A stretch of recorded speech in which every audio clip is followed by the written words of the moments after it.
9h46, a gente fala um pouquinho de economia para entender como é que está a balança comercial da região metropolitana de Campinas, principalmente depois do tarifaço de Donald Trump. Ainda que Donald Trump tenha recuado em algumas dessas tarifas, outros produtos ainda continuam com o imposto cheio de 50%.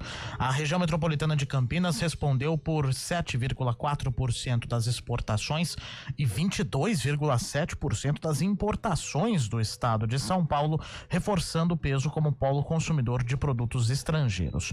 Destaque nas exportações, avanço de itens de média alta e alta tecnologia. Agora, em relação aos Estados Unidos especificamente, um dos principais parceiros, inclusive, houve já uma queda de 10% nas exportações e alta de 13% nas importações, levando ao déficit com os norte-americanos, ao maior patamar da década. No acumulado dos últimos 12 meses, as vendas externas da região subiram 10%. Só que as compras do exterior cresceram quase 15%. No final das contas, levando em conta esses 12 meses, né, fazendo ali toda a somatória e tal, o déficit está em 17%. E quem analisou todos esses dados, professor Paulo Ricardo da Silva Oliveira, do Observatório de Economia da PUC Campinas, conectado aqui com a gente exatamente para trazer esse cenário, se era algo já previsto ou teve algum impacto mais significativo. Paulo, bom dia. Bom dia, ouvintes. Me ouvem bem? Sim. A gente esperava, na verdade, né, um impacto maior, né, quando a gente tem o anúncio aí da tarifa de 50%, né, e isso sobre todos os produtos, antes de sair a lista de exceção, a gente já tinha uma perspectiva de um impacto maior, sobretudo para regiões industrializadas como a RMC, né, e a gente sabe que a tarifa, ela é direcionada, né, ela tem um objetivo, todas as tarifas impostas pelo governo americano têm claramente o objetivo de defender alguns setores, sobretudo industriais, nos Estados Unidos, né? E quando a gente obteve ali, né, a primeira lista de exceções, para o Brasil em geral pode ter sido uma lista um pouco mais animadora, porque excluía ali alguns produtos agrícolas, né? E até alguns produtos industriais voltados para a aviação, que estariam aí entre os principais produtos exportados para os Estados Unidos. Para regiões como a nossa, não foi uma notícia tão animadora, porque quando a gente faz ali um levantamento de quantos por cento das exportações estariam sujeitas à tarifa de 50%, na região metropolitana, no mínimo, praticamente 60% dos produtos estão expostos à tarifa, né?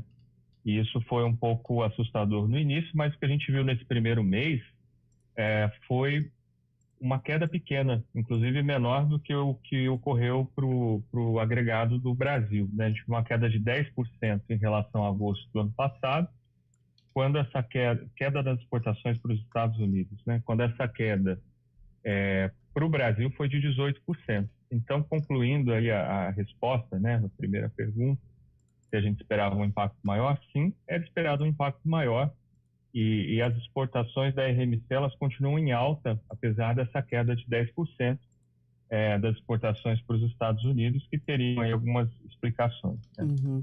Mas além dos Estados Unidos, tem outros locais também que recebem o nosso material, né? Ou mesmo a necessidade dessa importação. Nesse outro mercado, né? Esses outros mercados, com essa relação com a região metropolitana de Campinas, qual é a avaliação, Paulo?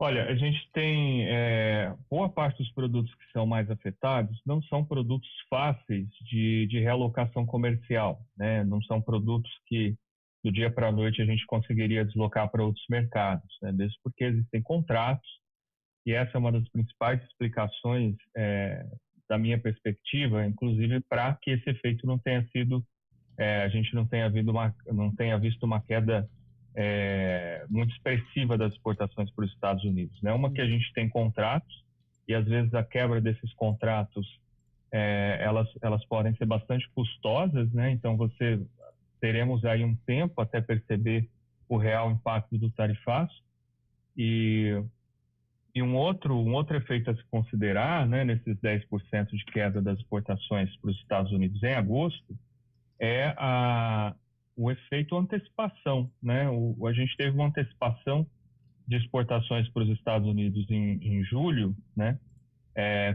Que fez com que as exportações em agosto fossem menor, né? Justamente tentando escapar do tarifaço. Voltando à questão, né, deslocar essas exportações para outros mercados, inclusive é uma política do governo federal, né, que haja esse estudo de novos mercados e esse deslocamento, mas ele não é trivial, não é um deslocamento muito fácil de se fazer no curto prazo, né? Em um mês, digamos, é impossível, né? Então, isso é do médio para o longo prazo, esse deslocamento.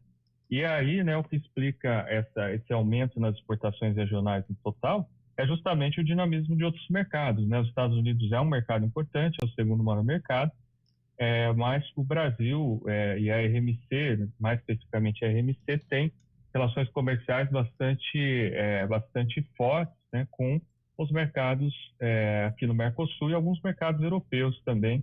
E isso fez com que, apesar, né, das tarifas, o que a gente viu nesse primeiro mês foi um aumento das exportações.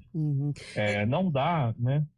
Por favor. Não, eu imagino que seja difícil fazer alguma projeção, né, Paulo? Projeções nesse momento são mais complicadas, mas eu espero, né, que a gente veja de fato um efeito de deslocamento maior, então uma queda na participação das exportações para os Estados Unidos, caso a situação, o status quo se mantenha.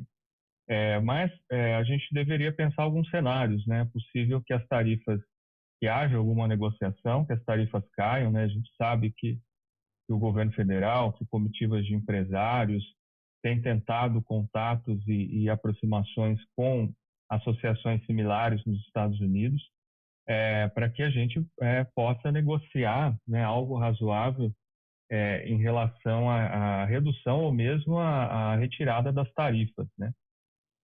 Mas num cenário se mantendo do jeito que está, né, com as tarifas 50%, o que a gente tende a ver, de fato, um deslocamento das exportações da região e do Brasil para outros mercados e uma redução da participação das exportações da RMC para os Estados Unidos. Eu queria fazer um destaque também, né, que a gente fala em termos agregados e às vezes temos aí ouvintes, empresários, exportadores que podem estar pensando a partir da perspectiva de um setor específico, por exemplo, o setor de carnes